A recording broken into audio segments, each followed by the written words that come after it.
This is calm as the lake will get right here.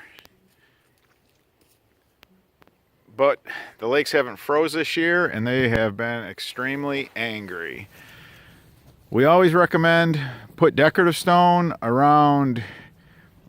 If you have a system, in this case when the water comes over the wall, our system had a grate on it, and that would basically keep all the water from flooding out the backyard, and it'd pump it back out in the lake. The homeowner, after we did the install, went ahead and bark mulched everything, and the bark ended up,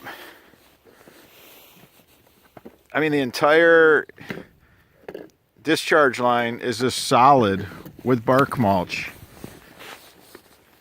So we had to come and you can just see this, the plugs of mulch. It's all the mulch that was in here. I mean, our pumps will pass it. They're pretty impressive, but eventually it just ended up completely solid. There's just that much bark mulch going down inside our pit, our lift station. So decorative stone, that's why we always, when you see a full landscape that we do, not just the system, but we do the landscape too, we don't put bark mulch around our drainage systems.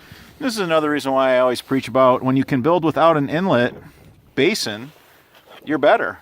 You're far better off. So here's another great example. If these are like inlet basins in a French drain system in line, you're picking up all this debris and it just plugs the system. If you're looking for a backyard sump pump system in southeastern Michigan, give us a call.